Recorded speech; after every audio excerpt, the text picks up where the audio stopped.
Yep. Okay, so this is our final lap of the marathon. Jadi inilah lap terakhir dari maratonnya. So let's have a word of prayer to begin. Mari kita berdoa untuk memulai. Our Father in heaven. Bapa surgawi.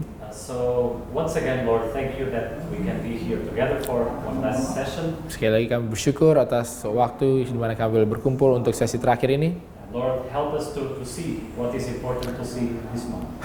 Tolonglah agar kami boleh melihat apa yang penting untuk dilihat pada saat ini. In Jesus' name. Dalam nama Yesus, amin. Amen. Alright, so let me begin by asking, does anyone have any questions on something that eventually popped up? Jadi kita akan mulai dengan apa ada pertanyaan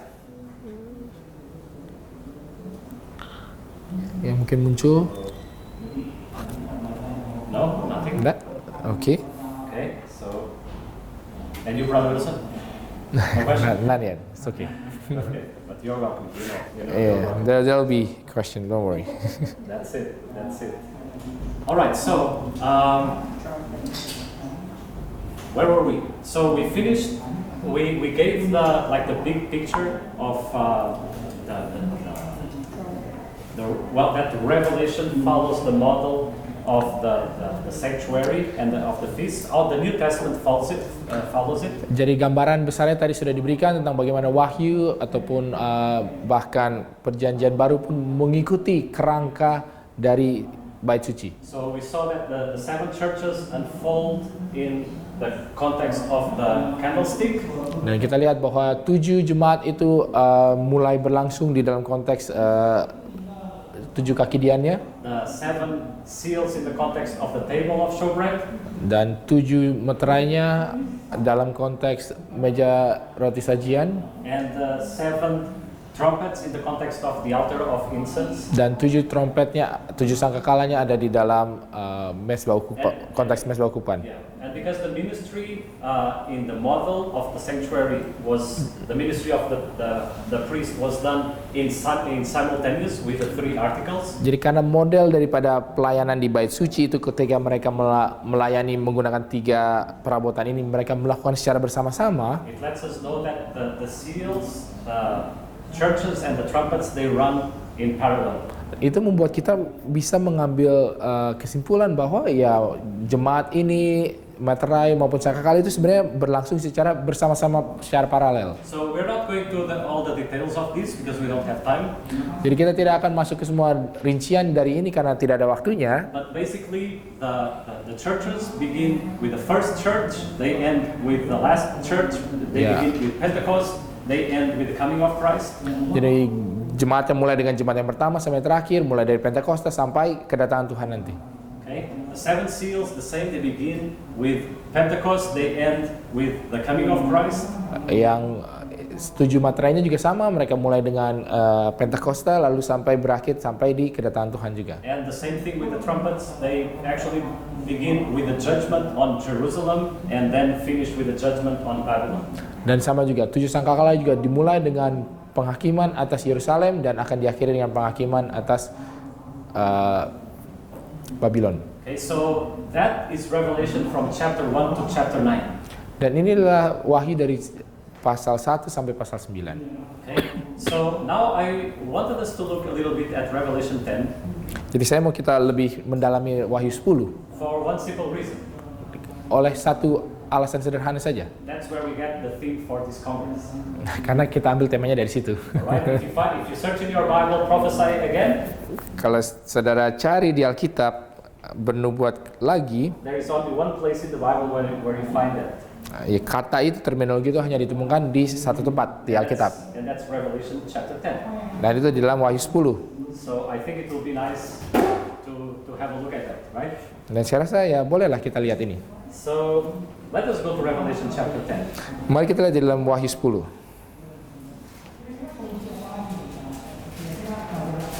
Revelation chapter 10. Wahyu pasal 10.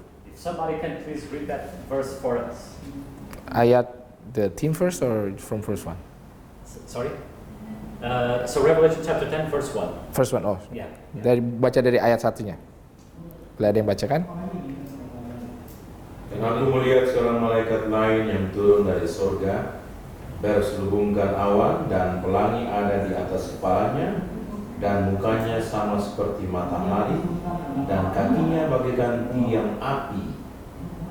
Alright, so we see here mighty angel that comes from heaven, Jadi di sini kita lihat bahwa ada malaikat yang kuat turun dari surga.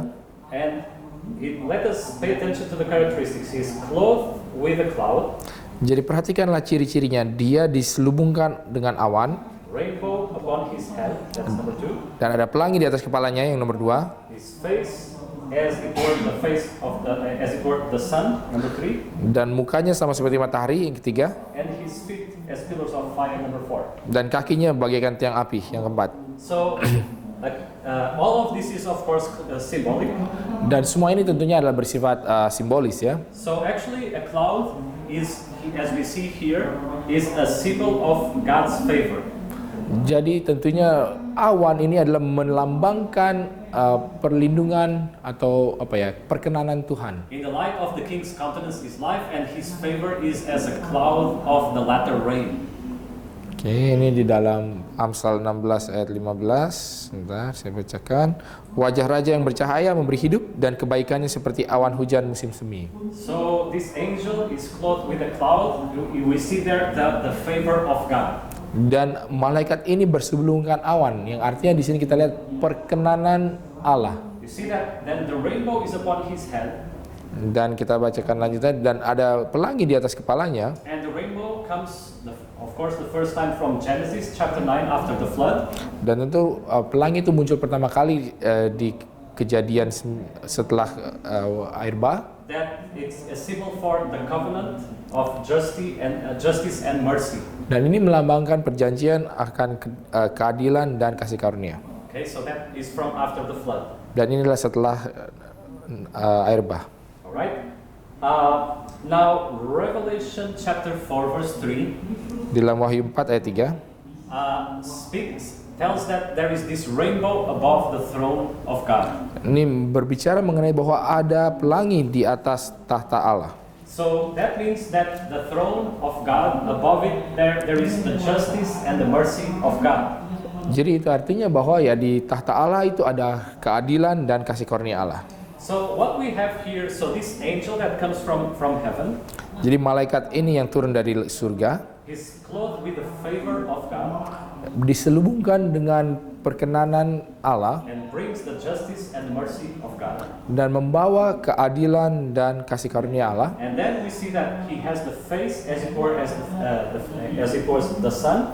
Dan wajahnya, mukanya sama seperti matahari. Right. So and then we have a description for Christ as being the son of righteousness. Dan kita mendapatkan penggambaran bahwa Kristus adalah matahari kebenaran. And his feet as the pillars of fire. Dan kakinya bagaikan tiang api. So when you think about pillars of fire, where is it that it refers to? Where in the Old Testament do we see pillar of fire? Jadi di mana kita melihat ini pilar api ini, tiang api ini di At the camp of the Musa. Yeah, exactly. So in the wilderness, right? ya, ini di padang gurun ya. So they will follow the pillar of fire. Jadi mereka itu mengikuti tiang api. So actually, this mighty angel that comes from down, from heaven, has the descriptions of similar to Christ. Jadi malaikat yang kuat ini yang turun dari surga ini memiliki Now, ciri-ciri sama seperti Kristus. now what is interesting is that the pillar of fire was used to guide Israel. Yang menarik adalah bahwa tiang api ini digunakan untuk menuntun bangsa Israel. So, and the pillars of fire are, according to this verse, are the symbol for the feet of Jesus. Dan pilar api ini menurut ayat ini adalah melambangkan kaki daripada Yesus.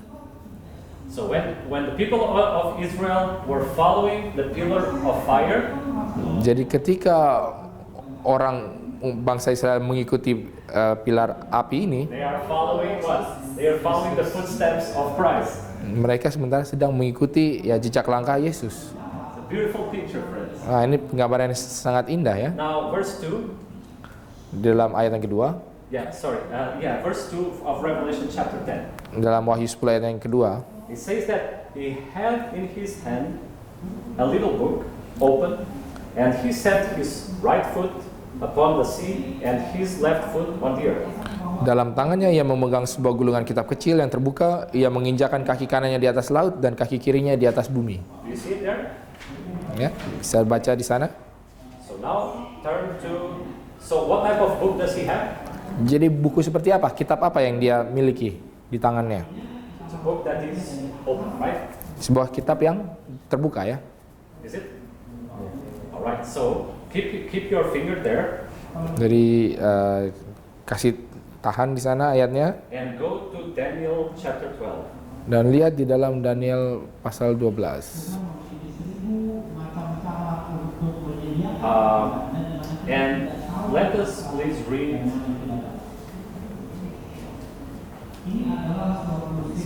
If we should already see this. Yeah, I'm just thinking if we should read this now or after. Let me see. Nah, saya lagi pikirin baca sekarang atau entar dulu ya, entar. Okay, sorry. We will go back to this after. Oke, nanti aja.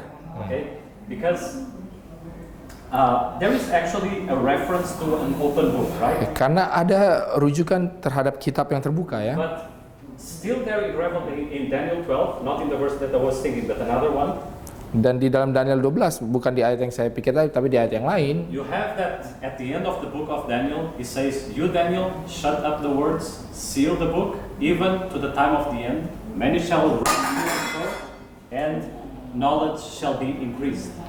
di sini dikatakan bahwa tetapi engkau Daniel sembunyikanlah segala firman itu dan materaikanlah kitab itu sampai pada akhir zaman. Okay, so Daniel, he doesn't understand many of the things that he sees, Jadi dia tidak mengerti banyak hal yang dia lihat. and the angel tells him to shut up the words, to seal the book.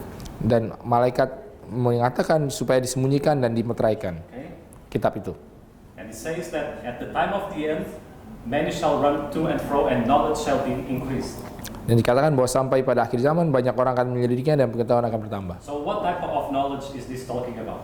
Jadi jenis pengetahuan apa nih yang dikatakan di sini akan bertambah? Pengetahuan macam apa? About especially about Daniel, right? Ya, secara khususnya tentang Daniel ya. So towards the time of the end, people will study Daniel and they will start understanding it. Jadi menuju ke akhir zaman ini orang-orang akan mulai mempelajari Daniel dan mereka akan bisa memahaminya. So now in Revelation 10 verse 2, we have then this angel with his little book that is open, and his right foot is upon the sea and his left foot is on the earth. Dan di sini dalam Wahyu 10 ayat 2 kita dapati malaikat yang sementara memegang kitab yang kecil yang terbuka dan sementara kaki kanannya ada di atas laut dan kaki kirinya ada di atas bumi. Okay? And still there in Daniel chapter 12 verse 9, it says, "Go your way, Daniel, for the words are closed up and sealed till the time of the end." Dan di ayat 9, tetapi ia menjawab, "Pergilah Daniel, sebab firman ini akan tinggal tersembunyi dan termeterai sampai akhir zaman." Okay? So, let us see then also Daniel chapter 12, and let us read verse 7. Lihat di dalam ayat yang ke-7. Can someone please read Daniel chapter 12 and verse 7? Mulai ada yang baca? Lalu kedengar orang yang berpakaian kain lenan yang ada di sebelah atas air sungai itu berseru pada media yang hidup kekal sambil mengangkat tangan kanan dan tangan kirinya ke langit. Satu masa dan dua masa dan setengah masa. Dan setelah berakhir kuasa perusak bangsa yang kudus itu, maka segala hal ini akan digenapi. Alright, so here we have this man clothed in linen, Jadi di sini kita dapati seorang yang berpakaian kain lenan he's by the river, yang ada di sebelah sungai he holds up his hands towards heaven, yang mengangkat tangannya ke langit and he swears, dan dia bersumpah okay, and he swears for a certain period of time until all shall be accomplished. dan dia bersumpah sampai satu masa tertentu sampai semuanya itu dapat digenapi. Alright, so keep this in mind and go back to Revelation chapter 10. Nah, jadi sekarang ingat ini dan kembali ke Wahyu 10. Now, Revelation chapter 10 and verse 5. Dalam Wahyu 10 ayat yang kelima, What does it say there? Somebody can please read. boleh ada yang bacakan? Dan malaikat yang kulihat berdiri di atas laut dan di atas bumi, mengangkat tangan kanannya ke langit. Okay? So here we have the angel with one feet upon the sea, the other feet upon the earth, lifting up the hand towards heaven.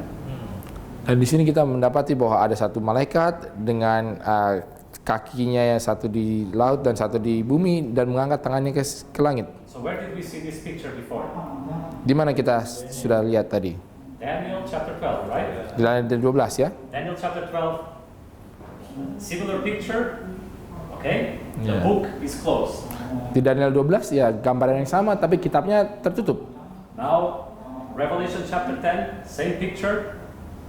Dan di dalam Wahyu 10 gambaran yang sama tapi bukunya terbuka. Alright, so the book is open. Jadi bukunya dibuka. Okay, verse 6. Dalam ayat yang ke-6.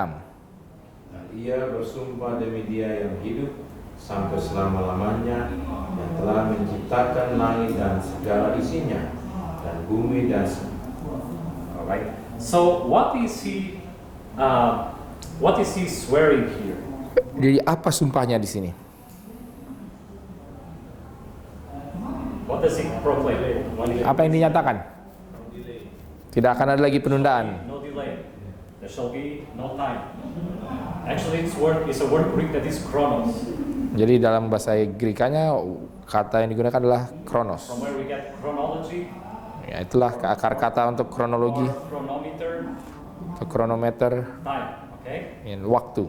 So in in Daniel chapter 7, there was this being raising the hands, swearing also for a period of time.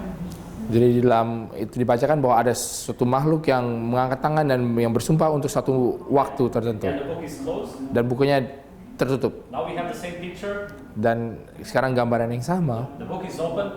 bukunya terbuka Time is no longer.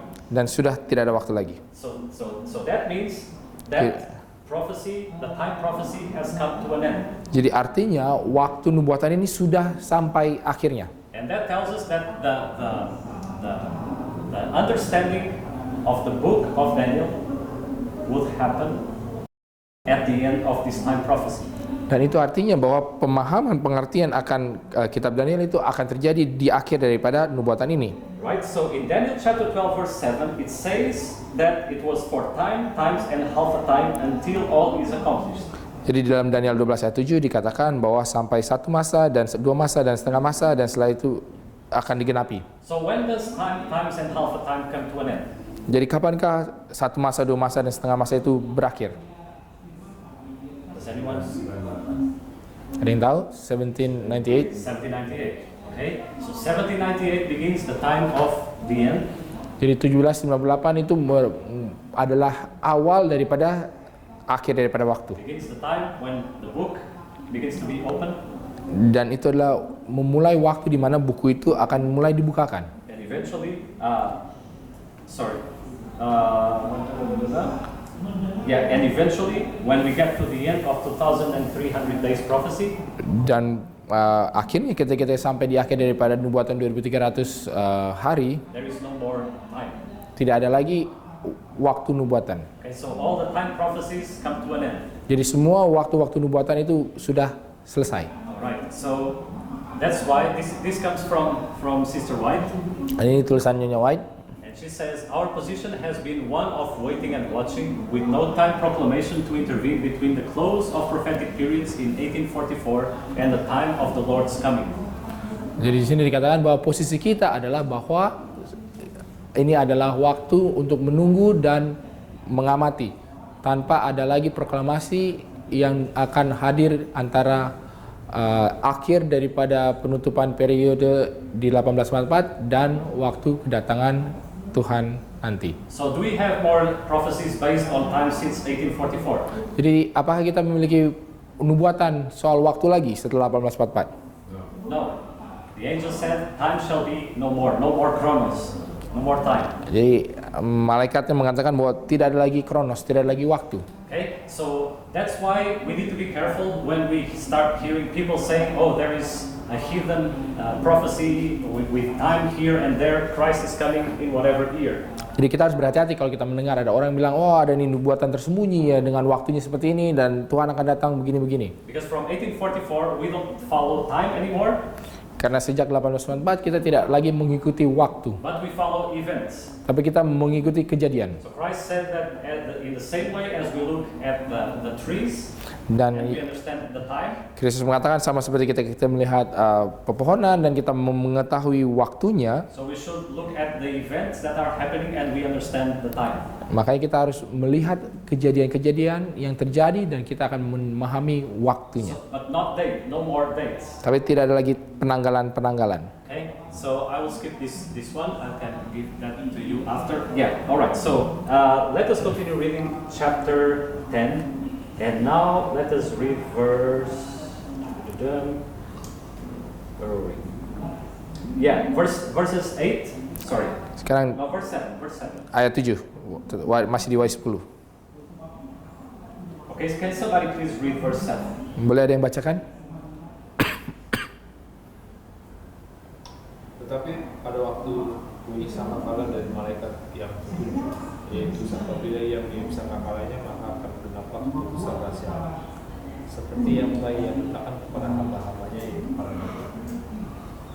Alright, so we see here that in that period the mystery of God should be finished. Dan di sini kita dapati bahwa pada masa itu misteri Allah akan selesai. So what does that mean? Apa artinya ini? Okay, so that we have this verse. Dan di sini kita dapati ayat ini. We have even the mystery which has been hid from ages and from generations, but now is made manifest to his saints, to whom God will make known what is the riches of the glory of this mystery among the Gentiles. Which is the mystery? Which is Christ in you, the hope of glory. Jadi dikatakan yaitu rahasia yang tersembunyi dari abad ke abad dan dari turunan ke turunan, tetapi yang sekarang dinyatakan kepada orang-orang kudusnya. Kepada mereka Allah mau memberitahukan betapa kaya dan mulianya rahasia itu di antara bangsa-bangsa lain, yaitu Kristus ada di tengah-tengah kamu, Kristus yang adalah pengharapan akan kemuliaan. So Christ is longing for a people Jadi Kristus itu merindukan akan satu umat who are filled with the love of Christ in their hearts, yang dipenuhi akan kasih Kristus di dalam hati mereka, and that demonstrate the character of Christ to this world. yang menunjukkan kasih Kristus kepada dunia ini. So, and if you remember the last sign from Matthew 24 verse 14 says, this gospel of the kingdom shall be preached to all the world as a witness, and then the end will come. Dan kita ingat di dalam Matius 24 ayat 14 dikatakan bahwa dan Injil kerajaan ini akan diberitakan seluruh dunia menjadi suatu kesaksian, maka kesudahan akan tiba. Okay, so in order for Christ to come, the gospel needs to be preached not only in words but as a testimony. Dan supaya kedatangan Tuhan itu bisa terjadi, maka Injil ini harus dikabarkan bukan hanya dalam kata-kata tetapi sebagai suatu kesaksian. So that means in your life, in my life, Christ living in us. Jadi itu artinya di dalam kehidupan saudara, di dalam kehidupan saya, Kristus hidup di dalam hidup kita. And when that happens, the mystery of God is finished. Dan ketika itu terjadi, maka misteri Allah itu sudah selesai. And we go now to verse 8. Dan kita sekarang lanjut ke ayat 8. Yeah, and verse 8 and verse 9, back in Revelation 10. Ayat 8 dan 9 di Wahyu 10 lagi kembali. Dan suara yang telah kudengar dari langit itu berkata pula kepada katanya, pergilah, ambillah gulungan kitab yang terbuka di tangan malaikat yang berdiri di atas laut dan di atas bumi itu. Lalu aku pergi kepada malaikat itu dan meminta kepadanya supaya ia memberikan gulungan kitab itu kepadaku. Katanya kepadaku, ambillah dan makanlah dia. Ia akan membuat perutmu terasa pahit, tetapi dalam mulutmu yang akan terasa manis seperti madu. Right. So, what we have here, that Chronos has finished, no more time prophecy. Jadi apa yang kita dapat di sini adalah bahwa waktu sudah selesai, tidak ada lagi nubuatan waktu. The last time prophecy ends in 1844. Jadi waktu nubuatan terakhir berakhir di 1844. And in that context, we have the angel saying to John to take the little book that was closed and Jadi now open. Jadi dalam konteks itu malaikat mengatakan kepada Yohanes supaya ambil kitab kecil yang tadinya tertutup dan sekarang terbuka dan disuruh makan. Which book is that? Kitab apa itu? The book that was closed and now was open. Buku yang tadinya tertutup tapi sekarang terbuka. Daniel. Daniel. Okay, that was the book. Daniel, kitabnya adalah kitab Daniel. So to take it, to eat it, Diambil dan dimakan. it should be sweet in the mouth, Ya, manis terasa di mulut, but bitter in the belly. tapi pahit di perut. Right? So back in 1844, when the time when Chronos came to an end, Jadi kembali di 1844 ketika waktu nubuatan sudah berakhir, when knowledge was increasing on the book of Daniel, ketika pengetahuan itu bertambah-tambah akan kitab Daniel, as people were eating this book, dan sebentar orang makan kitab ini, it was sweet in their mouth. begitu manis di dalam mulut mereka. Christ is coming. Bahwa Kristus akan segera datang. Christ is coming. Kristus akan datang. But then it was bitter in their belly. Tapi kemudian itu pahit di perut mereka. It brought a great disappointment. Itu membawa kekecewaan besar. Right? So it was the right timing, Jadi itu adalah waktu yang benar, but it was the wrong interpretation. tetapi of the event. penafsiran dari insiden yang salah. The sanctuary was not here on earth, the sanctuary was in heaven. Jadi bait sucinya bukan di sini di bumi, tetapi di sorga. So they were not to quit on their work just because of this disappointment. Jadi mereka itu bukannya harus berhenti dari tugas pekerjaan mereka oleh karena kekecewaan ini, But instead they should do what verse 11 says. tapi harusnya mereka lakukan apa yang ayat 11 katakan. What does it say, verse 11? Apa katanya di dalam ayat 11? Maka ia berkata kepadaku, engkau harus berbuat lagi kepada banyak bangsa dan kaum dan bahasa dan raja. So what is this referring to prophesy to many peoples, nations, tongues, and kings? Jadi apa nih artinya bahwa kita harus berumat lagi pada banyak bangsa dan kaum dan bahasa dan raja? Where do we find that in the book of Matthew, for example? Di mana kita dapat ini di dalam kitab Matius, The Gospel, okay? Injil ya. So now the same people who had this experience with the book of Daniel, Jadi orang-orang yang sama yang memiliki pengalaman ini dengan kitab Daniel, who got a great disappointment yang in the book of Daniel, yang mendapatkan kekecewaan besar di dalam buku Daniel, they need to prophesy the message they had to all nations, to all people, to all tongues and kings. dan mereka harus lagi bernubuat kepada semua bangsa, raja dan kaum bahasa. Now the question is, did God raise a group of people in 1844 who ate the book of Daniel, who had a bitter disappointment? Dan apakah Allah itu membangkitkan umat yang mengalami pengalaman kepahitan ini, yang mendapatkan pengetahuan akan kitab Daniel? Yeah, right? Who are they? Ya, siapakah mereka? The SDA, okay? Ya, inilah gereja Advent. So they were raised according to the prophecy of Revelation chapter 10. Jadi mereka itu dibangkitkan sesuai dengan nubuatan di dalam kitab Wahyu 10. And now they need to leave the great disappointment behind and they need to prophesy again what they have learned. Dan mereka harus meninggalkan kekecewaan mereka dan kembali bernubuat lagi. Right? So this is now the mission. The mission for the Seventh-day Adventist Church. Dan sekarang inilah misi daripada gereja Advent. Okay, to preach this gospel taken also with the insights from Daniel. Untuk mengabarkan Injil ini yang mengambil pemahaman-pemahaman dari kitab Daniel With the understanding of the sanctuary message dengan pemahaman atas pekabaran bait suci to present it to the world. untuk membawakannya ke dunia. Right, okay, so we'll come back to this. Let's just go because we have Revelation chapter 12 after. Ya, kita akan kembali tapi kita lanjut dulu di Wahyu 12. Right, so in Revelation chapter 12 you have the great controversy theme. Di dalam Wahyu 12 kita dapati tema ini, pertentangan besar ini. Okay, so you have war in heaven, Ada peperangan di surga, then you have Satan trying to destroy Christ, lalu kita dapati setan mencoba untuk membinasakan Kristus, Satan trying to destroy the church, setan mencoba untuk membinasakan gereja, and now the final target is the remnant church, dan target terakhirnya adalah gereja yang sisa, who keep the commandments of God yang memiliki hukum Allah and have the testimony of Jesus. dan kesaksian Yesus. Right? So, if that is the case, Jadi jika itu adanya, how do you think Satan sees the Adventist church? jadi bagaimanakah saudara pikir setan melihat kepada gereja Advent ini? He hates, okay, and he will throw everything at it. Dia benci ya, akan lakukan segala sesuatu. Okay. So, do we see problems in church? Jadi apakah kita melihat permasalahan-permasalahan di gereja? All right. Is it should it be expected that we have problems in the church? Jadi apakah itu sebenarnya seharusnya diharapkan bahwa kita akan memiliki masalah di gereja? It's expected because he's trying to destroy it, right? Ya, maksudnya itu bisa diharapkan karena ya itu adalah usaha setan untuk menghancurkannya. Right. Ya. Now, yes, please. It says that Satan attempts to destroy the church. This is just the Adventist church or the Adventist? No, so yeah, we can go there. So Revelation chapter 12. Jadi dalam Wahyu 12, Yeah. ya, jadi pertanyaannya apakah gereja ini gereja Advent atau gereja mana? Yeah. So Revelation. Is it all the church? Apakah itu semua gereja di dunia? So basically, in the beginning was the church, the woman that went to the wilderness.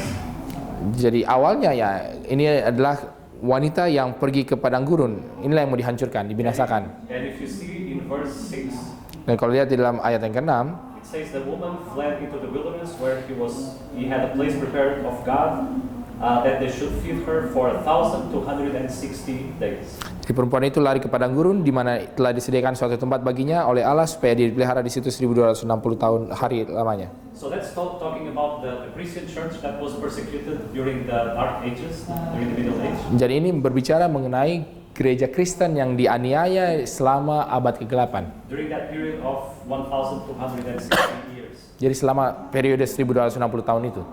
Okay, so that's that period when it refers. Itulah periode itu, Yeah. gerejanya. So then at the end, he goes after the remnant church. Dan pada akhirnya dia pergi berusaha untuk mencari gereja yang sisa ini. Okay, let me try to make it more specific. Nah, saya mau bikin ini lebih spesifik lagi. So Satan, he hates the church. Jadi Right? setan ini membenci gereja ya. Now another question: if he hates the church, Jadi- he's going to try to destroy, right? Jadi pertanyaan kalau dia membenci gereja, dia mencoba untuk menghancurkannya ya. So the Bible compares the church to a body.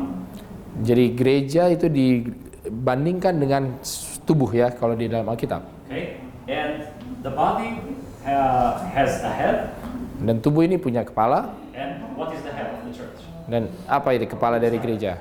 Christ is the head. Ya, Kristus adalah kepalanya ya. So after the head, if we may use the illustration, what is the second vital organ of the body?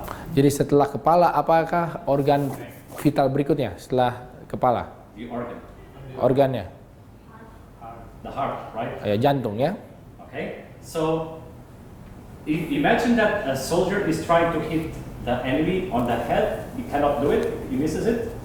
Jadi bayangkan kalau ada prajurit yang mencoba melawan musuhnya, coba kenain ke kepala tapi nggak kena, So he tries to go next to the heart. dan makanya dia coba untuk serang di jantungnya ya. So I wonder if we have any indication of what the heart of the church is. Jadi apakah kita memiliki indikasi jadi jantung daripada gereja ini apa? Does anyone have an idea? What is the heart of the church? Jadi apa nih jantung dari gereja? Pastor. Sorry? Pastor. It's not the pastor. It's the church, the congregation, the people, the No, members. I mean the members of the church are the church, right? Ya maksudnya ya member, anggota-anggota jemaat itu ya gerejanya. Jadi ya keluarga. Okay. So I don't have the quote here, but there's a quote from the Ministry of Healing. Jadi saya tidak ada kutipannya, tapi ada kutipan dari apa tuh, hidup yang That terbaik. says that the society, the welfare of society, of Oh, the tadi nation, ada dibagi. of the church, Tadi kan ini. comes from the family, right? They quote that when they promote the homeschool ministry. Oh, okay. The exact- Okay, the exact oh, quote. Okay, perfect. Okay, so if he wants to destroy the body, he cannot hit the head because that was Christ. He failed. He's going to try to hit the heart. All right. Jadi ya karena dia mencoba untuk menghancurkan ya kepalanya yang Kristus nggak berhasil ya, dia coba jantungnya yang itu adalah gereja. So if we have families, Jadi kalau kita punya keluarga, if we are Adventists, kalau kita adalah umat Advent, we need to guard our hearts. kita harus menjaga jantung ini. Christ is trying to hit them Ya, karena musuh sementara mencoba untuk menghancurkannya as much as he can. sebisa mungkin. Right. That's why the Bible says, "Keep your heart above all things." Nah, itulah sebabnya jagalah hati lebih dari segala sesuatunya. Yeah. Yes, brother. But the other family, non-Adventist, is also the Sure. For sure. I mean, because society, if family is in trouble, society is in trouble, right? I mean, Satan attempts to destroy Adventist family, but also, Also outside. Yeah, because he's bringing chaos everywhere, right? yeah. Yeah. But specifically in the church, if he attacks the families, then the church is in trouble, right? Nah, jadi ya semua dihancurkan, mau itu gereja atau keluarga yang di dalam gereja ataupun keluarga di luar, ya karena setan memang mau memporak-porandakan semua, ya semua kena serang gitu. Atau mungkin kita lihat dia mau ngancurin gereja family-nya SDA, dia dari luar dulu, family dari luar, biar influence. So the way that he wants to destroy the Adventist family is by making other families outside destroy, so it influence the family inside. Yeah, I mean, it can be different, multiple strategies, right? Ya, banyak strateginya lah untuk melakukan itu. Yeah, that's right. So that's the thing. We need to be on guard with the family. Jadi itulah kita harus tetap jaga siaga bagi keluarga ini, menguatkan keluarga So that the heart is in good condition. sehingga jantung itu ada di dalam kondisi yang baik. Yes, my sister. So the Rema Church, we believe there is SDA. So Satan is going to destroy personally in SDA or the organization. Ya, pertanyaannya adalah karena kalau kita percaya gereja yang sisa adalah gereja Advent, jadi setan ini berusaha mencoba menghancurkan secara individual atau secara organisasi. So I mean, so SDA is an organization, right? So the church, KMHK itu kan organisasi. Right. So I guess the question is Satan attempting to destroy the individual members or families or the organization as a whole? Or are we making a distinction between destroying the church as an organization and destroying the church as the body of believer? I think that's the question, ya. okay. So I mean, the church is the body of believers, right? Ya, gereja itu adalah ya kumpulan daripada umat percaya. But still, we are organized, right? Tapi kita kan di organisasi, ya. Okay. So in order to destroy all that, Dan supaya kita menghancurkan semuanya itu, there are multiple things Satan does, but ada banyak hal yang setan lakukan. one of them is to destroy the families. Dan salah satu adalah untuk menghancurkan family, keluarga. I think the question is more about, it's okay, organization is bad and we don't have to care. The church organization, the SDA church is bad, but as long as we maintain our family, then that's still okay. Or because sometimes in Indonesia, we or maybe in the whole world, we try to make a distinction between church as an organization, which is bad, not maybe our leadership, whatever is bad, but there's always a good body of believer, which is not necessarily the organization. I think the question is maybe is Satan concentrate to destroy the church, the organization, or the family? Yeah. No, Is it? I mean, but both. I mean, he wants to destroy the whole church, but to do that, the best target is to target the family. Yeah, it's like for the soldier to kill the whole body of the soldier, you attack the heart. Yeah.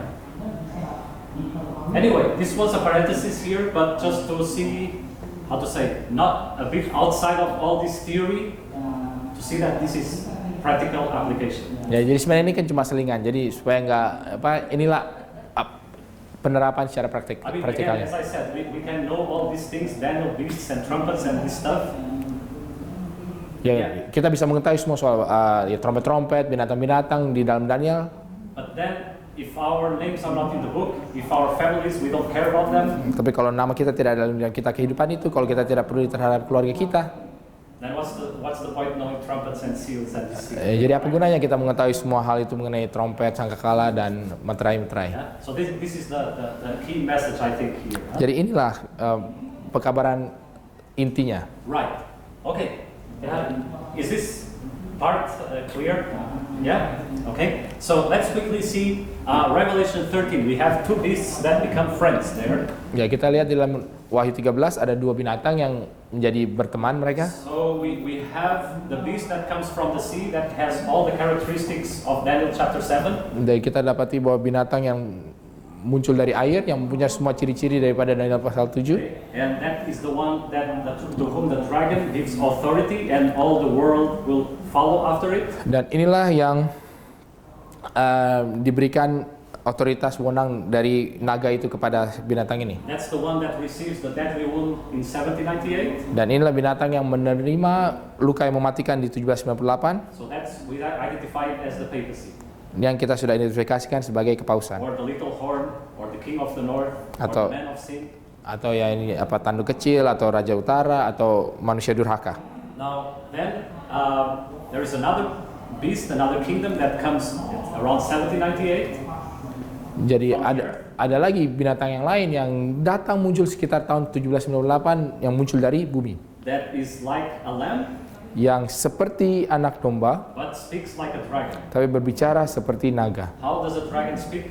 Bagaimana naga itu berbicara? According to Revelation chapter 12, a dragon persecutes. Jadi menurut Wahyu 12 adalah dengan menganiaya. And he is the one that is will cause all the world to go back and worship the first beast. Dan binatang yang kedua inilah yang akan membuat seluruh dunia itu kembali mengikuti binatang yang pertama. Okay, so he's the one that is going to first create the image of the beast. Jadi dialah yang akan pertama-tama membuat patung daripada binatang ini. So how did the first beast operate? Jadi bagaimana binatang yang pertama ini melakukan kegiatannya? The first beast, the papacy, enforced religion through the government. Jadi yang pertama, binatang pertama ini kepausan itu mencoba memberlakukan keagamaan melalui negara, So we are kekuasaan told negara. that when the United States unites or makes religion through legislation, then makes the image of to the beast. Jadi ketika Amerika ini akhirnya membuat peraturan yang ada berbau keagamaan, itulah artinya sudah membuat patung binatang yang pertama. Okay, so right now as we look around, this seems to be the thing that is coming up. Jadi kalau kita lihat sekarang ya hari-hari ini ya ini sepertinya yang sementara sedang akan muncul berlangsung ini. Okay, and that will be the thing that will lead to the mark of the beast. Dan inilah yang akan menuju membawa kita kepada tanda binatang. That will be a repetition of Daniel chapter 3 at a global scale. Yang akan sebenarnya adalah pengulangan daripada Daniel pasal 3 tetapi dalam skala global. Right, so where there will be a decree against people who don't want to worship this system.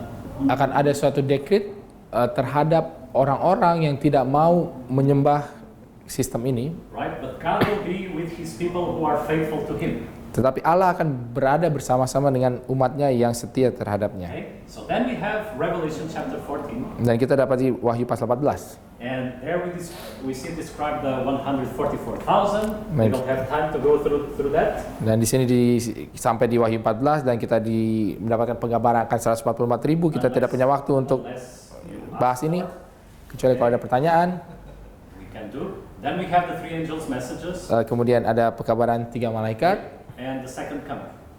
dan kedatangan yang kedua. Right. So there is one thing that I think is important because we talk about the Adventist movement in Revelation chapter 10. Jadi ada satu hal yang penting yang saya mau sampaikan karena kita bahas mengenai pergerakan Advent di Wahyu pasal 10. Who are called to prophesy again to all nations, to all tribes and kindreds.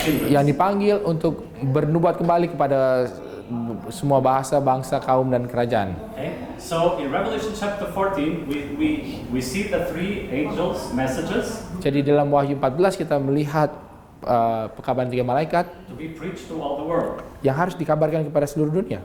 Okay. And then I wanted to see with you Revelation chapter 14 and verse 14. Dan mari kita lihat bersama-sama di dalam Wahyu 14 ayat 14. It says, "And I looked and behold a white cloud, and upon the cloud one sat like unto the Son of Man, having on his head a golden crown, and in his hand a sharp sickle." Dan aku melihat sesungguhnya ada sesuatu awan putih dan di atas awan itu duduk seorang seperti anak manusia dengan sebuah mahkota emas di atas kepalanya dan 11 sabit tajam di tangannya.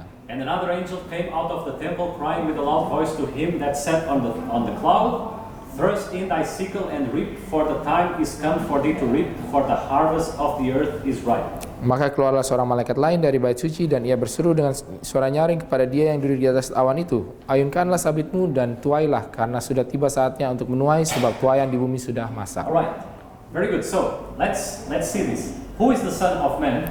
Mari kita lihat siapakah ini anak manusia ini. It's Jesus. Very good. And Ini Yesus. what is he about to do here in this verse?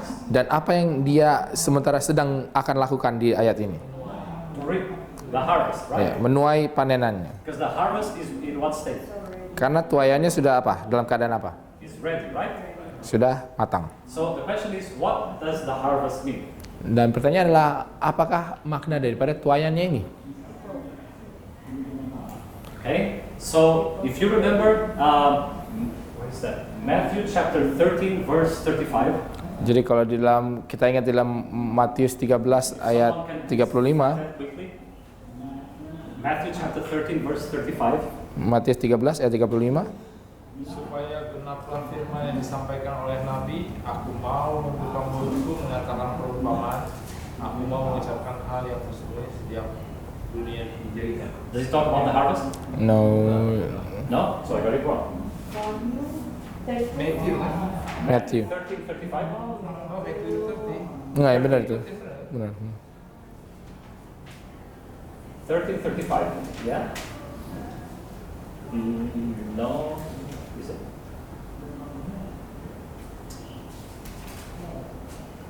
No. So let me see.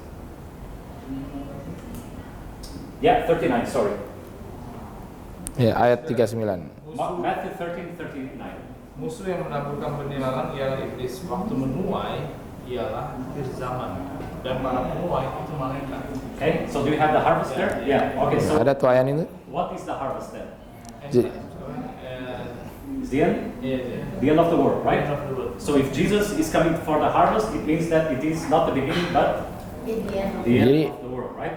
Waktu penuaian itu ya akhir zaman. Jadi ketika Yesus datang ya bukan di awal tapi di akhir zaman. Jesus said, "This gospel of the kingdom shall be preached to all the world as a witness, and the harvest, the end will come," right? Dan Yesus katakan di dalam Matius 24:15, dan Injil ini akan diberitakan ke seluruh dunia menjadi suatu kesaksian dan kesudahannya akan tiba. Say it again. That means the work is done. That means the work is done, right? So we have a question here. So if here we have the harvest, Jadi ada pertanyaan, kalau di sini kita dapati tuayan the end of the world, akhir zaman, akhir daripada dunia, do we have the gospel just before this being preached to all the world? Because that's what brings the end of the world, right? apakah kita dapati Injil yang dikabarkan sebelum ini terjadi? Karena itulah yang akan membawa kesudahan daripada dunia, ya. Okay, where is it? Injil yang mana? First angel message. The three, right, exactly. Okay, so the three angels' messages, 1, 2, and 3, are the messages, it's the everlasting gospel, it says, right? So the same gospel that has always been there. Jadi pekabaran tiga malaikat adalah pekabaran Injil yang kekal yang memang sudah dari dulunya, yang selalu ada itu. Okay, fear God, give glory to Him, the hour of His judgment has come. Takut akan Allah, muliakanlah Dia karena sudah tiba waktu penghakimannya. Babylon is fallen, Ya, sudah rubuh Babylon. don't receive the mark of the beast. Jangan terima itu tanda binatang. Okay, then the harvest is ripe, Maka tuayan itu akan matang and the end will come. dan kesudahannya akan tiba. So the question is, Jadi pertanyaannya adalah, does God have a group of Christians apakah Allah memiliki suatu kelompok umat Kristen who have to prophesy again from what they received from the book of Daniel? yang harus bernubuat kembali dari apa yang mereka sudah terima dari kitab Daniel, Who have the everlasting gospel and preach it with the first, the second, and third angel? yang memiliki Injil yang kekal yang harus mengkhotbahkannya dari pekabaran malaikat pertama, kedua, dan ketiga. Does he? Yeah, right? So, and this is the message, this is the gospel that will make the world, when it is preached, will make the world to become right. Dan inilah pekabaran yang akan ketika dikabarkan akan membuat dunia ini menjadi masak For the harvest, untuk penuaiannya. right? So, do we want to see the Son of Man coming soon? Apakah kita mau melihat anak manusia itu datang segera? He's not going to come if Michael still if he still needs to be seated. Ya, dia tidak akan datang karena Mikael harus berdiri. Jadi kalau dia masih duduk nggak akan datang dia. He cannot come if the harvest is not ripe. Jadi dia tidak akan datang kalau tuayan itu belum masak. So what is the picture? What is God calling of us? Jadi apa penggambarannya? Apa yang menjadi panggilan daripada Allah kepada kita? The harvest done. Yeah, so God, take the sin away from my heart. Jadi adalah supaya Allah mengambillah dosa ini dari saya, And give me dari hati saya, give me the Holy Spirit to share this message to help this world to become right.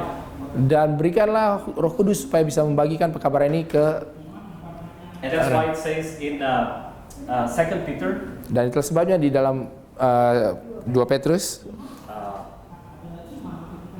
We can go there.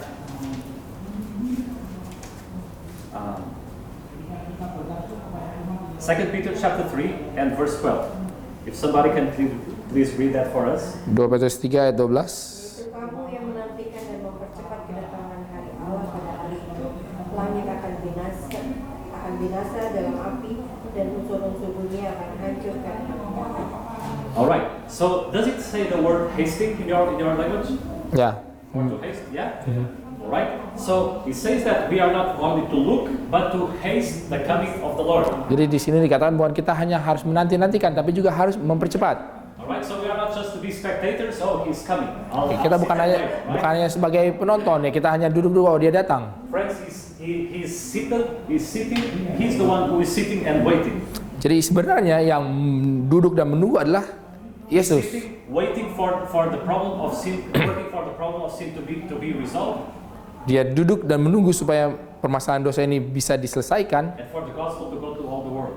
dan supaya Injil ini pergi ke seluruh dunia. So friends, we have a part to take. Jadi teman-teman kita memiliki bagian untuk I dilakukan. mean, life will not be boring if we have this big picture in mind. Jadi hidup ini tidak akan membosankan kalau kita memiliki gambaran besar ini. Because actually, you have in your hands you have the capacity in your hands that God has given you Jadi sebenarnya kita memiliki kapasitas di dalam tangan kita yang Allah sudah berikan to hasten the coming of the Lord. untuk mempercepat kedatangan Yesus. How? Bagaimana? Asking the Lord, purge sin away from your heart. Dengan cara meminta Tuhan untuk membersihkan diri dari dosa, That dari Michael can stand up. supaya Mikael dapat berdiri By sharing this beautiful message to the world, dengan memberikan pekabaran yang indah ini kepada dunia so that the world will become right. sehingga dunia ini bisa masak. So that the Son of Man can come with the sickle for the heart. Sehingga anak manusia boleh datang dengan membawa sabit untuk penuaian. Amen. Amin. So we are almost done. Ya, kita hampir selesai. So let us see here. So Revelation 15 to verse 16, 7 last plagues. Jadi Wahyu 15 sampai 16 ya 7 bala. Actually, if you ever look at the trumpets, Kalau kita lihat di sangkakala, the trumpets are all of them are judgments. jadi sangkakala ini semuanya adalah penghakiman. And if you look there, the judgments were given to. There is always this 1/3, 1/3, 1/3. Dan biasanya penghakiman itu selalu kepada ya sepertiga. And this 1/3 means that it's something partial. It's not complete. Dan sepertiga ini artinya ya bagian dari sesuatu yang keseluruhannya ya tidak So, seluruhnya. and when you compare the 7 trumpets with the 7 last plagues, the description is the same.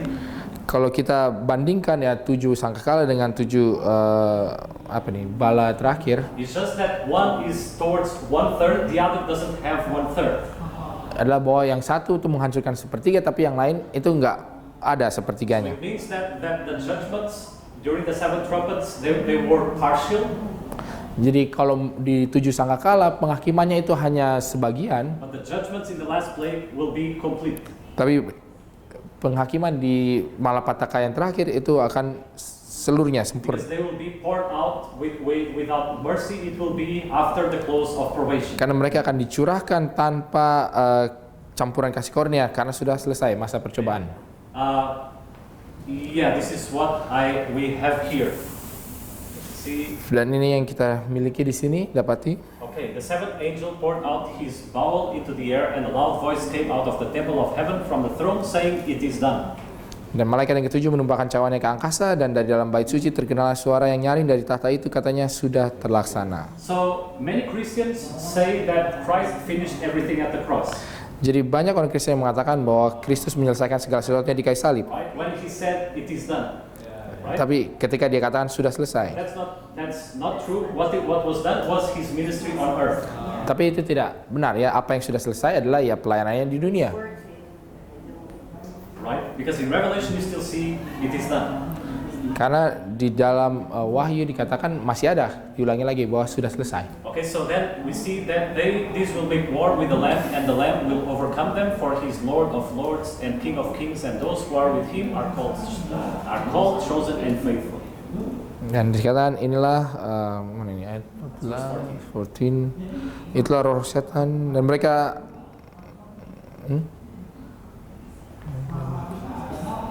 Itulah roh setan yang mengadakan. it's different. The words and the verse is different. Okay. It's okay. Yeah? Did you read it or did one of you read it? No, we're trying to find the correct verse because the first reference is wrong, so we cannot read it. Really? It's a different meaning in our language. No, it's not. I don't think it's different meaning. It's just the reference is The not. reference is The wrong. reference. Okay, never mind. So we can continue, no problem. So Revelation chapter 17 Jadi dalam Wahyu 17, and 18 fall of Babylon. Kejatuhan daripada Babylon. Okay, so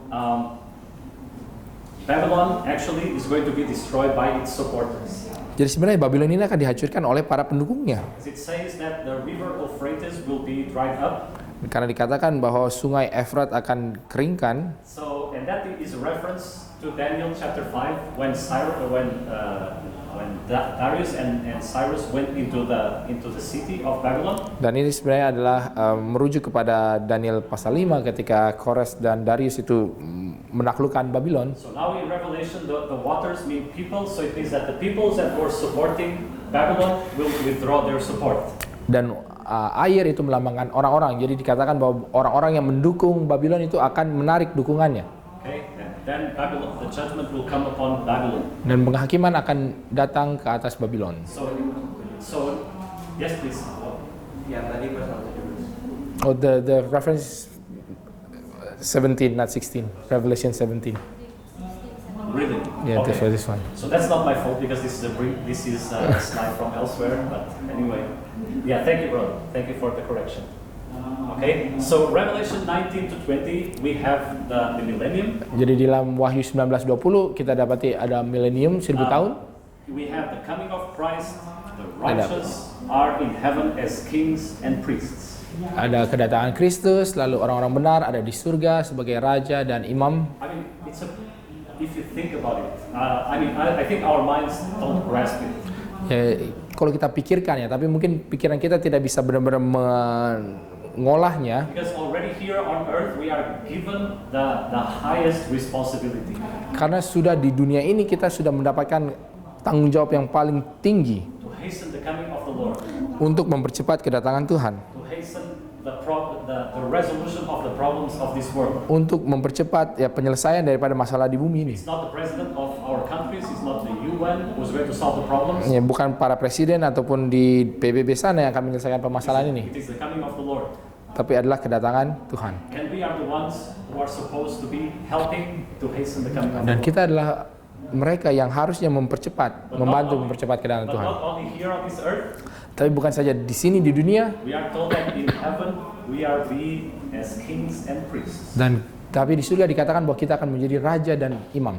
And this is the amazing thing. We look at ourselves and why will Christ make sinners like us, like me, kings and priests in heaven? Dan di sini ketika kita melihat, wah kenapa Kristus akan membuat orang berdosa seperti saya menjadi raja dan This is imam. the amazing plan of redemption.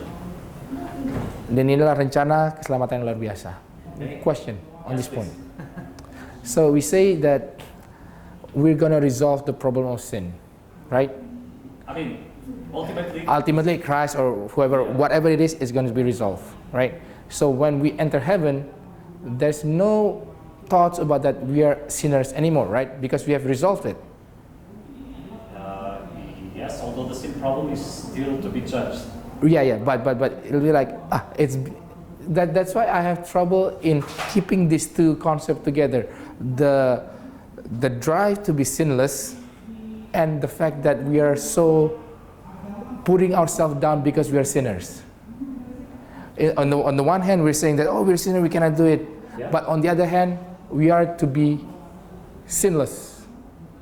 Okay, so let's. Because if you are able to be sinless, of course, with God's help or with whatever Holy Spirit help, then the thoughts about we are so sinful should not be there anymore because we are already sinless. That's Very good question. Okay, thank you, my brother. Let's go to the book of Job. Let's see if this helps. Oke, kita lihat di dalam kitab Ayub. Lihat apakah ini bisa memberi pencerahan.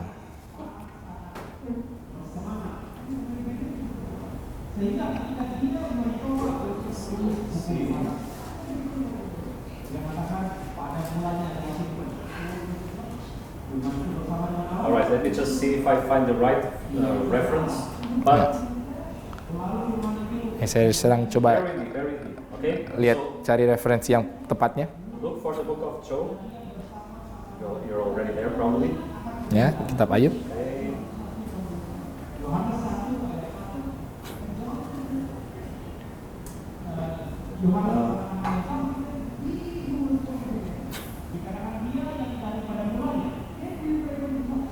Yeah, all right.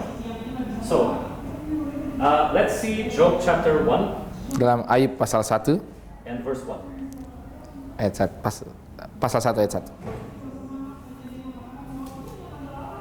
Ada seorang laki-laki di tanah Uz bernama Ayub.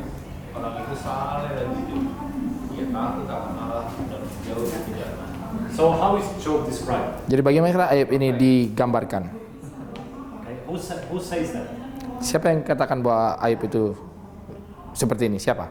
Is it Job who says that? Apakah Ayub yang katakan itu? So God is inspiring Moses because eventually Moses wrote this, right?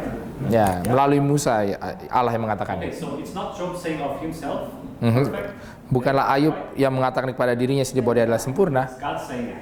tapi Allah yang mengatakannya. Now see Job chapter. Where did I find it? Job chapter 9 Kita lihat di dalam Ayub pasal 9 and verse 20. ayat yang ke-20. Sekalipun aku benar, mulutku sendiri akan menyatakan aku tidak benar. Sekalipun aku tidak bersalah, ia akan menyatakan aku bersalah. Okay, so I'll just read in English just to make sure it's the same verse. Okay. It says, "If I justify myself," so Job is speaking, "my own mouth will condemn me. If I say I am perfect, it shall also prove me perverse." Is that the verse? Ya, Okay. So he says, "If I say that I am perfect, then I prove me to be perverse." Right. But in verse 1 we said Job is perfect. yeah. I think that's actually part of my point. Sometimes we see sinlessness is different than how God see us to be sinlessness. Absolutely. Because I feel that we define that we have to be sinless in the sense that we should not kill, we should not steal, we should not lie. But my hypothesis is that when God sees us to be, that person is sinless, is when he already say that he wants to be a follower of God. He could still be doing the act of sins, but God could say that he's sinless. But when we say that we have to be sinless, we're on the understanding that, I have stopped sinning, I have to stop this, and therefore whenever we look at ourselves, we always feel that we're coming short because I'm still doing all these bad things. Could it be that this feeling is only internal, but God sees that you're already okay? Is it a possibility? I mean, how to say? If we are aware of sin, okay, so it means that the Holy Spirit is at work in us, right? Right. It's the one who convicts us of sin. Yes. So and we are told that if we know that we have sinned, we need to confess it. Right. Yeah. And if we confess it, we have the promise that we will Yes. not only be forgiven, but Yes. right? Yes. So that is one part. Right. Then we have another part that says, "He who abides in Him will not sin." Right. So is the sin the same sin? Could it be like the sin that God said that we will not sin anymore is not the action of sins, but the real sin, which is a different understanding than what we thought is the act of sins. Okay. So how to say? Whatever God has convicted us that it is sin, okay, we need to give it up. Okay. Right? Now, it can be that perhaps some people are doing things unknowingly. Okay? Wrong things unknowingly. And that's why John 3:19 says that condemnation is when light comes Mhm. and people reject the light and prefer the darkness, right? Right. So if I have the knowledge that I am doing something wrong Mhm. and I cling to that, Mhm. God will not say it's perfect or Right. it's not right or whatever, because He's revealed to me something wrong and I still want to do it and cling to it. Or maybe this is like quite theoretical and it's hard, but let's put it this way. You see someone dead, right? Is the person already resolved all of his sins when he died? We don't know. Let's say he hasn't. But does that mean that this person will not be saved? Because if we say that only the sinless could be in the book of life, the name could be in the book of life. If he still has sin, and therefore he won't be in heaven, then how many of us could say that of the people that already died, oh, he or she already without sin? Yeah, brother, nobody will be. Yeah, I know nobody will be able to say that. I concede that point, but there will be no one that is already resolved the sin when they're dead. But we will see people in heaven. Otherwise, there'll be just the 144,000 in heaven, but no one else. So how do we resolve it? I think that's the problem, that whenever we talk about sinlessness, we really need to know what sort of sin that is being defined here. If we just say sin in a blanket statement, then nobody will make it, right? So I think that's the point, that maybe not in the scope of this, but because it's been mentioned a lot, I just want to ask the question. It's a very good question, and I believe it's very important, okay? Because, how to say, oftentimes we lose people from our families, okay? And we see, oh, they didn't keep the Sabbath, or they didn't do that, or they were drinking, or smoking, or something. So we think they're going to be lost. Right. But I believe the principle that Jesus gave, that condemnation is according to the light that people have, what they do with the light. Right.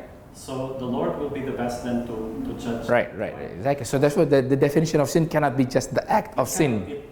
Sorry? It cannot be just narrowly, if he's still doing the act of sinning, then that's why he's still a sinner, right? On the light that the people have, Right. basically, right?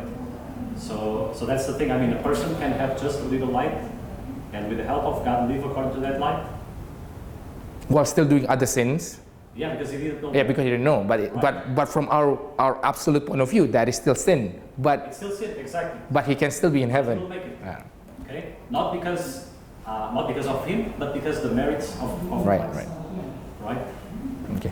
Yeah. I hope we are. Yes, my sister.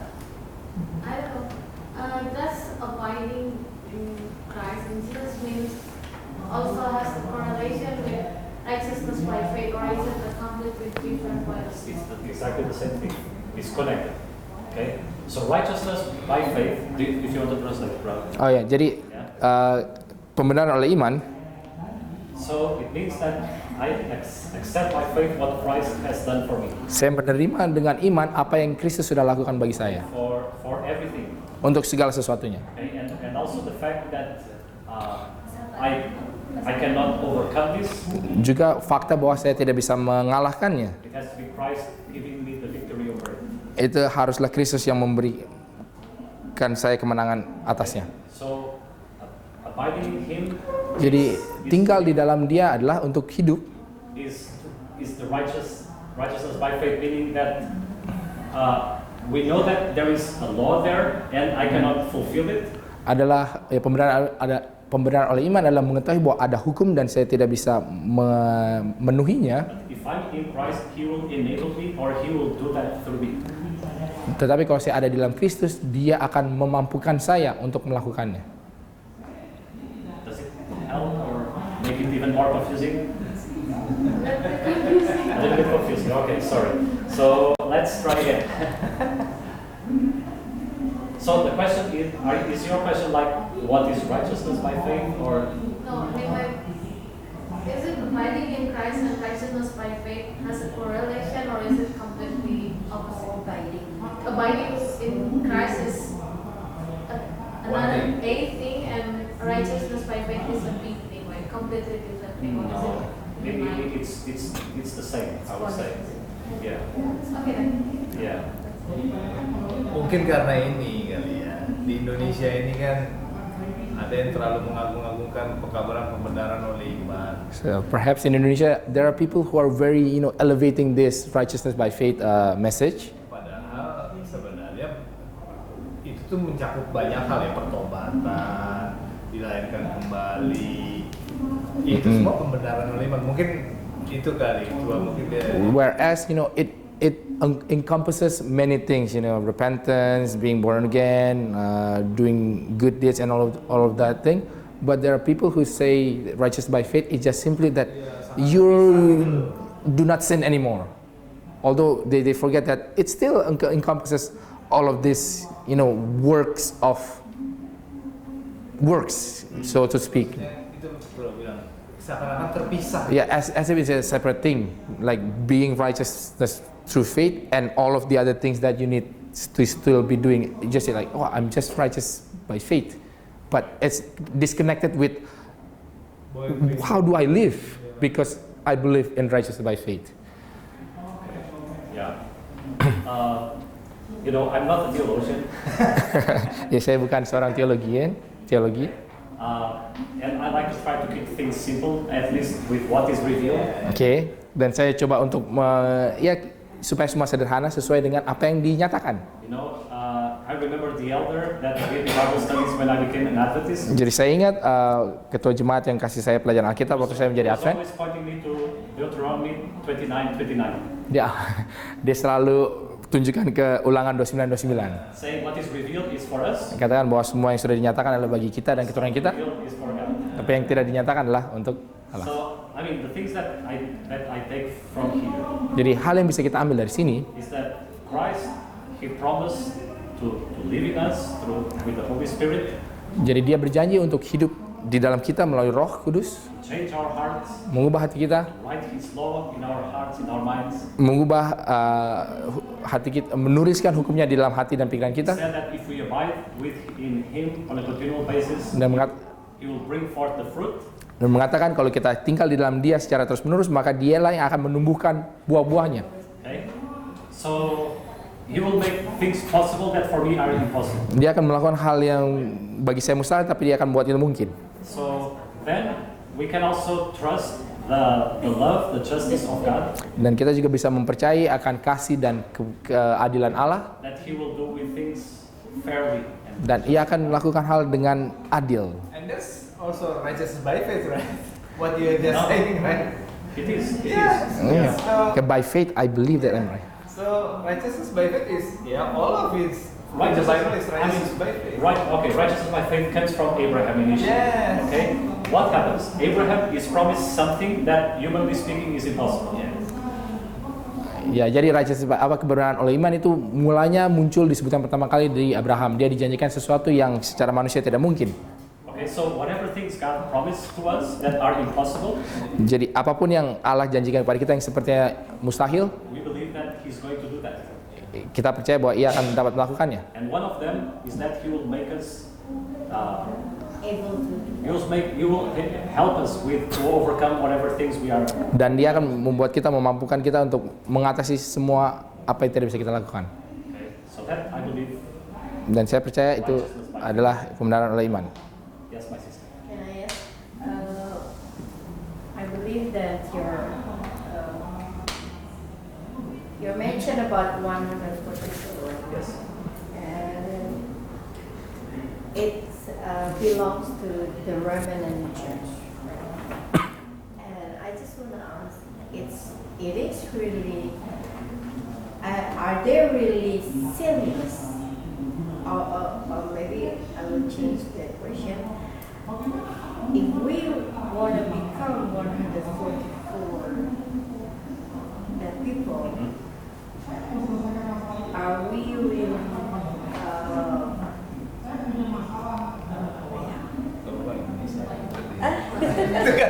Bahasa Indonesia. are we really not sinless? And are we really apa sih dituntut gitu? Are we expected to be sinless? In order for us to be 144,000, are we really expected to be like sinless? Or Or can be sinless because or the sinlessness is because of the justification, the righteousness by faith. I mean, whoever is going to make it Jadi, because of the righteousness of Christ. jadi siapapun yang akan berhasil, ya sebenarnya adalah karena Iya, oke.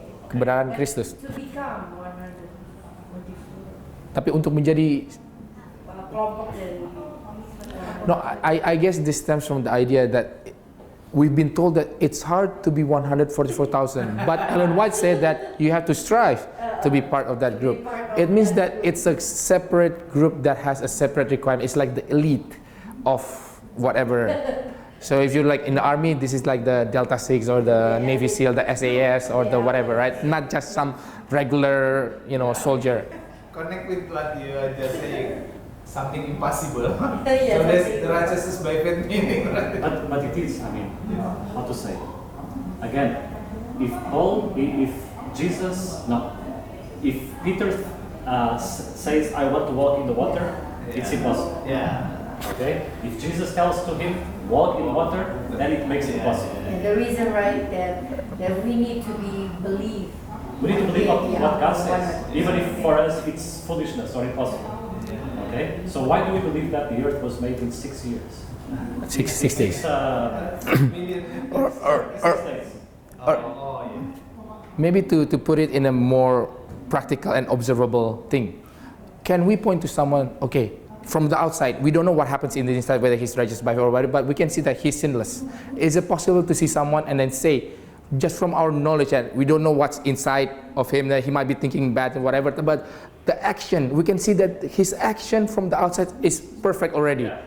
If the outside is not perfect, then the inside is definitely not perfect. Yeah. But since we don't know what the inside, and it's hard to argue, but when we say sinless, right? Okay, I have to be sinless because God promised me to be sinless. But I say, I believe it so. And people see me, then they should be able to tell that, as far as they know, as far as they can see, I do not commit any sin.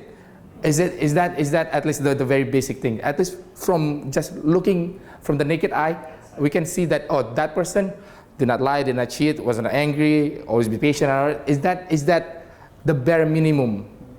It's impossible. It's impossible? It's impossible. And the reason It's possible or impossible? it's impossible. Impossible. And the reason is that Christ, he expanded the law of God. Mhm. He said, you heard that the law says, thou shalt not kill. Mm-hmm. Right? Action. Right. But from the moment you have hatred in your heart or something, you already committed murder. Right. That's what I'm saying. We don't judge what goes in the inside, but at least from the outside. But That we only see the outside, right? Yeah. It may appear like the perfect person, okay? Eats tofu, keeps the Sabbath, goes Right, to church, right. keeps the tithe, everything, okay? Yes. But you don't know if in my heart Yes. I'm hating somebody, right? Yes. Okay? Yeah. So that's the thing. We cannot look at people and say this one is going to make it, this one is not going to make it. No, what I mean, like, let's say that if we can have like a 24/7 recording of what he does, at least from the outside, he does not do any sin. Is that a possible thing?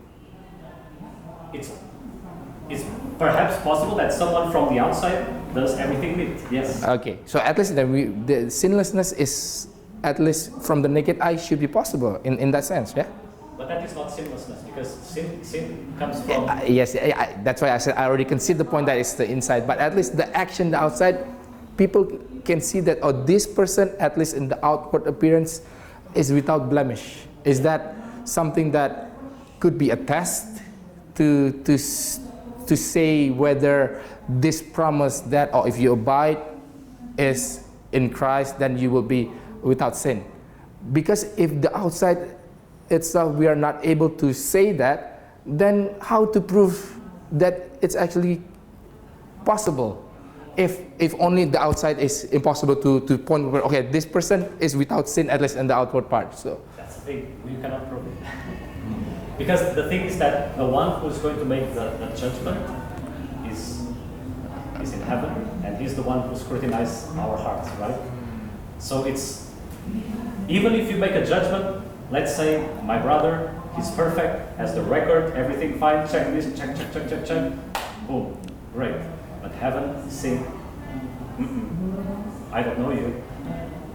Okay? okay. Right? So I mean, that's the thing. We need to be careful with this idea of being sinless, Right. because it's not something that man can declare. Okay, it's something that only God declares.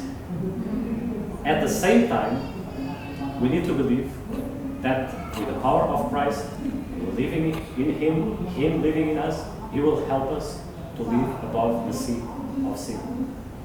Because otherwise, if we say, sin, I have no victory over it, it will be impossible, then we are saying that, then what's the point of Jesus being called Jesus? Because His name is, He shall save His people from their sins, right? So I mean, Christ, He can help us. Okay? Ultimately, He's going to be the one who's going to look at our record. He knows what He has revealed to us. He knows what we have done with the life we received. Right? And at the same time, we can trust that His love for us is so much. He's paid the price of Christ at the cross. So all the heaven's resources are towards making this man, this woman to be saved. Okay. Sorry, my brother, I don't know if I'm answering all. And that's fine. Yeah. And if you're able to answer it, then let's flew you to this GC and then you solve everything. Of course not. That's why it's got to be able to be solved. But to be true, there is a big issue in theology nowadays, and I think the core issue is about the understanding of sin. Yes. Okay, because there are multiple understandings of sin. Okay, and because of that, this whole idea or conversation about sinless or not sinless is a big debate. Yeah. So then we can take some popcorn and hear all these debates. Maybe because it takes theology. I'm sorry, my God. That's okay. So that's why I'm saying. I'm sorry. I'm sharing knowledge of a layperson. So No. It's okay. So there's no difference between lay person or pastor. We all priesthood of all believers. yeah. But I really appreciate bringing these questions. These are things that.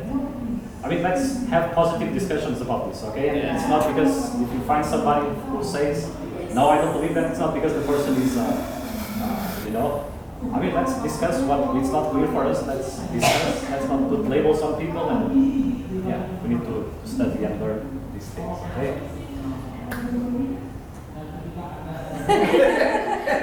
All right, my last slide. Okay. Oh man, no, should I read this? Yeah. But that's the reality. Hey, this is the topic. That's okay. All right, so end of the controversy. Jadi akhir daripada kontroversinya. And Christ and His bride are married and happy ever after. Dan Kristus dan mempelainya menikah dan hidup bahagia selama-lamanya. That's the beautiful thing. Itulah hal yang paling indahnya. Because the thing is that the book of Revelation is Christ after His bride. Adalah karena kitab Wahyu adalah bahwa Kristus itu mengejar-ngejar mempelai wanitanya. And the enemies that are trying to bring the bride elsewhere. Dan sementara musuh itu mencoba melarikan mempelai wanitanya ini. The thing is that Christ doesn't want anyone to touch His bride. Dan masalahnya adalah Kristus pasti nggak mau ada orang yang boleh coba pegang-pegang, sentuh-sentuh ini mempelainya. If anyone touches His bride, Karena mereka yang mau menyentuh mempelainya pasti masalah. That's why there are judgments that will come. Karena itulah ada penghakiman yang akan datang. Upon those who have done harm to His bride. Bagi mereka yang sudah melukai, membawa celaka kepada mempelai wanitanya. So I hope this has been helpful. Saya harap ini membantu ya. What else? Oh yeah, so we are over. Okay. How to Yes, prove Pak. that this bagaimana ngebuktiin bahwa itu mengenai benar-benar yang Chip. ada di tangan-tangan dan di dahi. Tapi hanya berdasarkan Alkitab. The mark of Jangan the gunakan beast. roh nubuat kalau How do you prove that the mark of the beast, the mark in your head and then on the hand is the Sunday law, only from the Bible without using Yes, Ellen White? we need to use the Bible only. Okay, how? Okay, how? So that's the question. Okay, So how to say? Revelation talks about worship, and mark of the beast is about worship, right? Jadi wahyu adalah mengenai penyembahan dan tanda binatang adalah mengenai penyembahan ya. So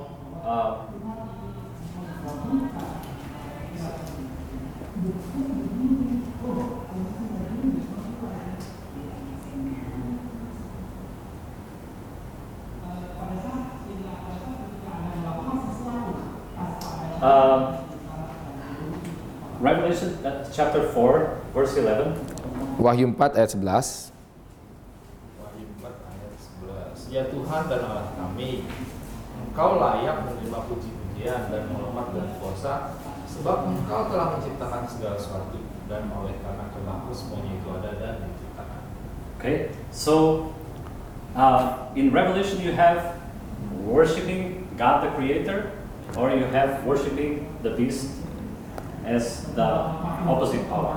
Jadi dalam wahyu ada mengenai bagaimana kita menyembah pencipta atau menyembah binatang ini sebagai kuasa yang berlawanan. So what is the reason, the motivation for worshiping God? Jadi apakah alasan kenapa kita menyembah Allah? He is the creator. Because He is the Creator. Ya, karena dia adalah pencipta. So that's the motivation to worship Him. Itulah alasan motivasi kenapa menyembah. Okay, so then you have Revelation chapter 7. Lalu kita ada di Wahyu 7.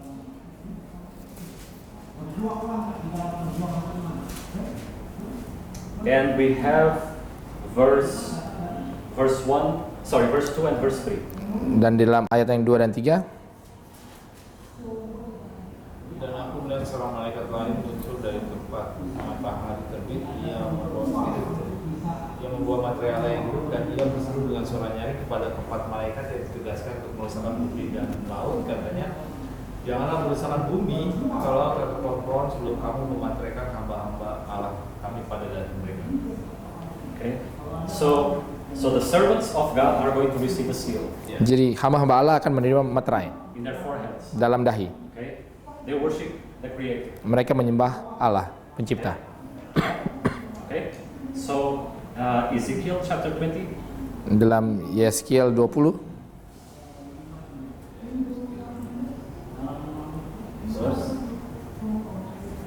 verse 12 ayat 12.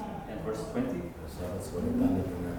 Hari-hari sabatku juga kuberikan kepada mereka menjadi peringatan di antara aku dan mereka, supaya mereka mengetahui bahwa akulah Tuhan yang menguduskan mereka. Ayat 20, kuduskanlah hari-hari sabatku, sehingga itu menjadi peringatan di antara aku dan kamu, supaya orang-orang mengetahui bahwa akulah Tuhan Allah. Okay, so we see Sabbath is a sign Jadi kita melihat bahwa Sabat itu adalah tanda. or mark, if you want to call it. Ya. Okay, so Sabbath is a mark of God, and okay, it's a seal of God. Jadi Sabat itu adalah meterai atau tanda dari Allah, And those who are worshiping God, they receive this mark. dan mereka yang menyembah Allah akan menerima tanda ini. And whatever this mark is, must be connected with acknowledging God as the Creator. Dan apapun hubungannya soal tanda ini pasti berhubungan dengan mengakui bahwa Allah adalah pencipta. Because the reason they worship God is because they acknowledge Him as the Creator. Karena alasan mereka menyembah Allah adalah karena mereka mengakui Allah adalah pencipta. Okay, so here we see that Sabbath is a sign. Dan kita melihat bahwa Sabat adalah tanda. And the interesting thing is that Sabbath is connected with creation. Dan bahwa Sabat berhubungan dengan penciptaan ya. Because that's the reason why we are told to keep the Sabbath. Dan itulah alasan kenapa kita bersabat. Is because in 6 days the Lord created the heavens and the earth and all that is in them. Karena 6 hari lamanya Allah menciptakan langit dan bumi dan segala isinya. Okay, so in Revelation, the servants of God, they worship God, they acknowledge Him as the Creator. Jadi dalam Wahyu, hamba-hamba Tuhan, Allah itu menyembah Allah dan mengakui bahwa Ia adalah pencipta. So they receive a seal that is connected with acknowledging God as Creator. Dan mereka menerima tanda yang berhubungan dengan mengakui bahwa Allah adalah pencipta. And the Sabbath is a seal and is connected with creation. Dan Sabat adalah tanda dan berhubungan dengan penciptaan. Yeah, is that this part clear? Okay, so the other part, the beast, Nah, also itu calls for worship. dan itu bagian yang pertamanya. Nah, sekarang bagian yang seberangnya bahwa binatang itu juga meminta penyembahan. So because they are opposites, Dan karena mereka berlawanan, so the mark will be an opposite of the mark of the initial one. jadi tandanya pastilah berlawanan dengan tanda yang aslinya. Okay, so Sabbath is the mark of authority of God over His creation. Jadi Sabat adalah tanda daripada wewenang Allah atas ciptaannya. So the beast would have a mark of authority over those who follow the beast. Nah, binatang ini pasti juga punya tanda yang adalah bukti atas wewenangnya, otoritasnya terhadap ya pengikutnya. Okay, and what is interesting is that Sunday is also a day of the week. Dan yang menarik adalah bahwa hari Minggu juga adalah hari dalam satu pekan. Okay, and by keeping Sunday, people are acknowledging the authority of another power. Dan dengan memelihara hari Minggu, orang sebenarnya sedang mengakui wewenang dari kekuasaan lain. Does that make sense? Apa itu masuk akal? Okay, because it's opposite then to the Sabbath. Karena itu ya berlawanan. Yeah. Did that answer your question? Ya. Tapi kan Jumat juga Muslim kan, maksudnya kenapa kita menunjuk yang Minggu? Okay, why is it specifically the Sabbath? Because if there's any other religion or world power that assign a day, it could be like instead of Sunday law, it could be like Friday's law, it could be like Tuesday law. So why it has to be specifically Sunday? That is the mark of. Because it is the mark of the Papa beast. of the beast. Yeah, and who is the beast? Okay. Ya, karena ini adalah tanda daripada binatangnya. Ya, binatangnya itu apa? Ya, binatangnya kalau binatangnya kepausan ya ikutin apa yang dia mau gitu. Because papacy worship on Sunday. So bukan Muslim punya Sunday. Iya. Friday. Iya, Because the Muslim prayed on Fridays, right? That's their holy day of the week. Exactly, but they are not this beast. Yeah. This, This is papacy. Any other questions before we go? Yes, my sister. Yang itu tentang bilang nama gitu. What about the number of the beast? What does the number of the beast The number of the beast refers to? That's a challenging one.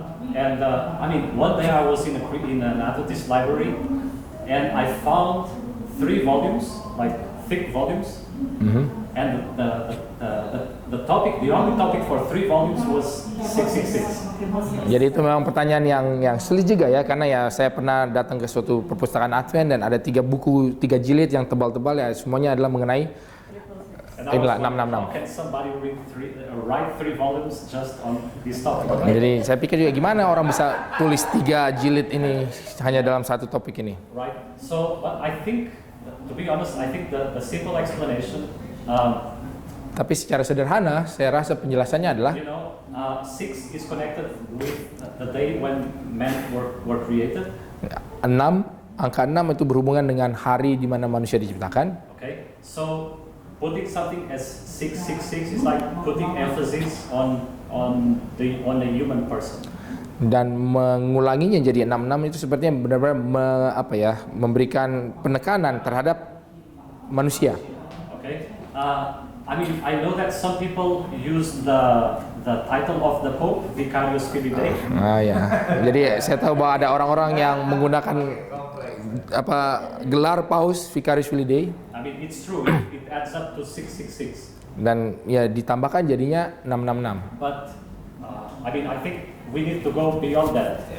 Tapi saya rasa kita harus ya melihat lebih daripada itulah. Okay, so looking at the context. Dan melihat di dalam konteksnya. So that is coming from Revelation chapter 14. Let's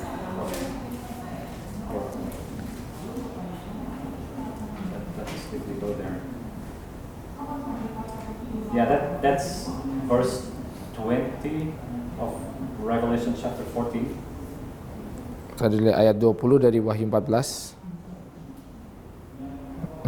No, that is not. That is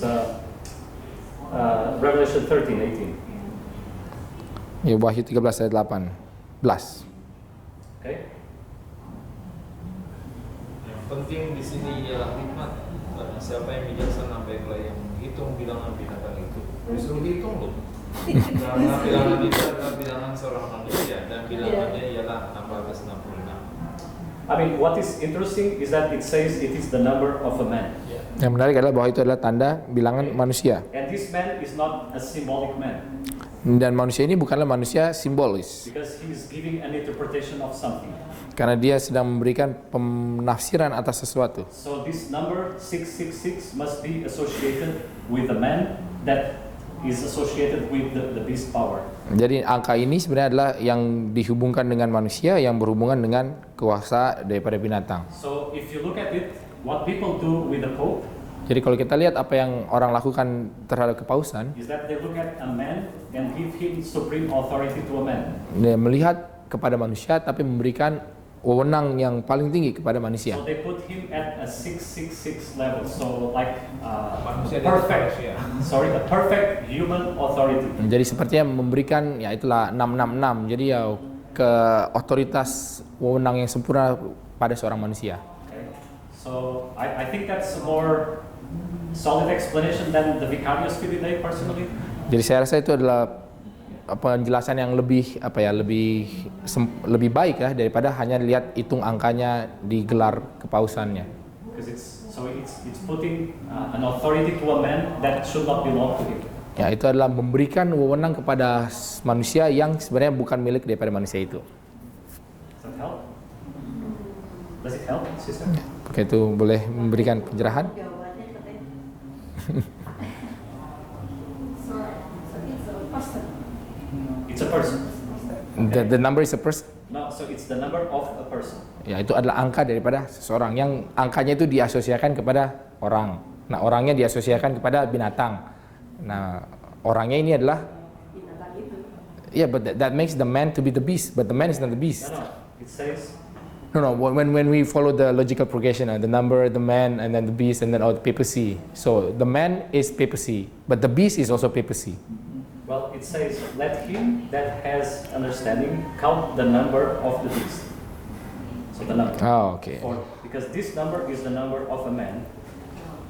That is 666. Ya, karena disebut juga itu adalah bilangannya bilangan binatang, tapi juga disebutkan bahwa bilangan ini juga berhubungan dengan manusia.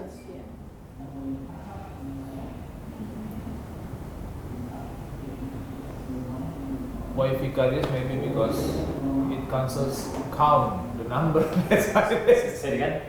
Why our friends relate this 666 with vicarious? Because- count the number.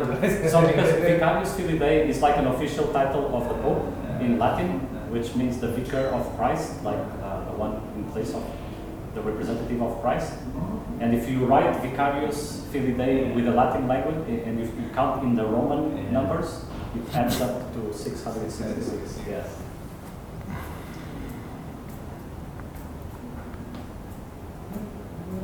So we need to go, right? Ya, time's up. I'm looking again at the 5 minutes, sorry.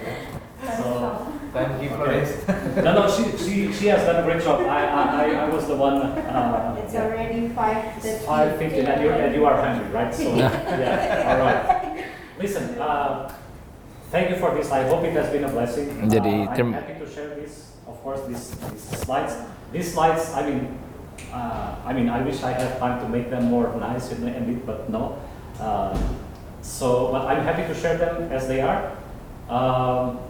So the thing is that keep studying this, okay? And what else? And yeah, I mean, if you have any questions, happy to chat while we are here. Oke, jadi terima kasih atas waktunya. Nanti slide-nya boleh nanti akan saya bagikan, tapi ya slide-nya memang ya udah beginilah slide-nya. Dia berharap ada waktu untuk lebih bagus lagi, tapi ya ini yang ada. Tapi kalau ada pertanyaan boleh juga nanti tanya-tanya sementara kita masih ada di acara ini.